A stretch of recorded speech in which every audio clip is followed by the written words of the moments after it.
I'll have a way to support myself, Rachel, Ivy said quietly. You could marry a rich man one day, I guess, if you could find a blind one, Rachel conceded and laughed at her little joke. Although where you expect to find one in Jacobsville, Texas is beyond me. I'm not looking for a husband. I'm in school at our community vocational college, Ivy reminded her. So you are. What a pitiful future you're heading for.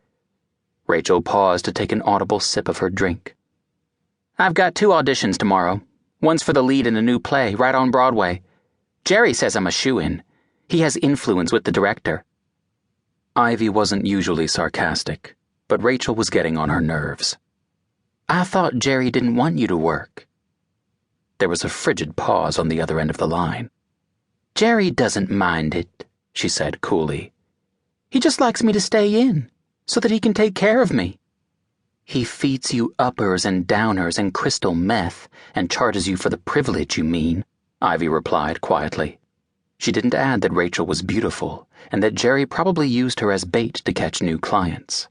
He took her to party after party. She talked about acting, but it was only talk. She could barely remember her own name when she was on drugs, much less remember lines for a play. She drank to excess as well, just like Jerry. Jerry takes care of me. He knows all the best people in theater. He's promised to introduce me to one of the angels who's producing that new comedy. I'm going to make it to Broadway or die trying, Rachel said curtly. And if we're going to argue, we might as well not even speak. I'm not arguing. You're putting Jerry down all the time.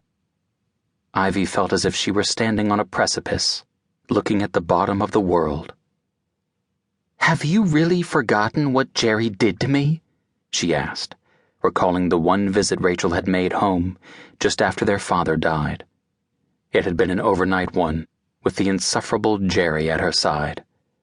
Rachel had signed papers to have their father cremated, placing his ashes in the grave with those of his late wife, the girl's mother.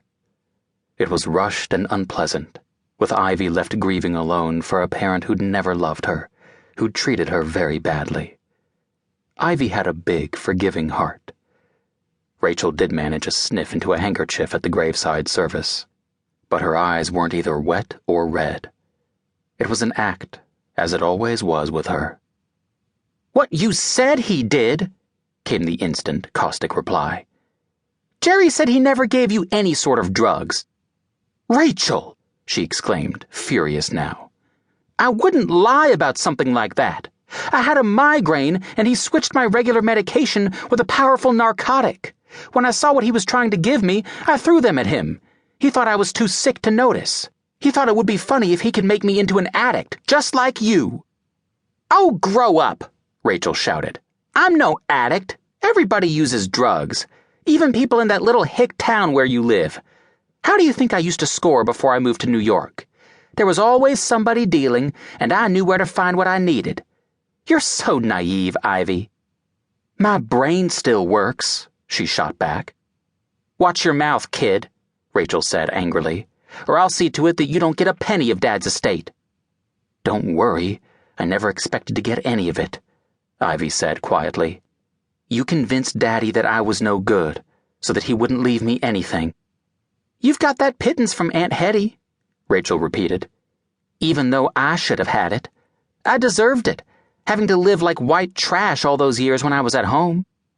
Rachel, if you got what you really deserved, Ivy replied with a flash of bravado, you'd be in federal prison. There was a muffled curse. I have to go. Jerry's back. Listen, you check with that lawyer and find out what's the holdup. I can't afford all these long-distance calls. You never pay for them. You usually reverse the charges when you call me, she was reminded. Just hurry up and get the paperwork through so you can send me my check. And don't expect me to call you back until you're ready to talk like an adult instead of a spoiled kid with a grudge. The receiver slammed down in her ear. She folded it back up with quiet resignation.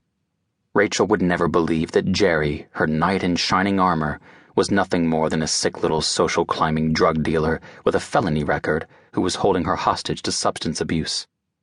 Ivy had tried for the past year to make her older sister listen, but she couldn't.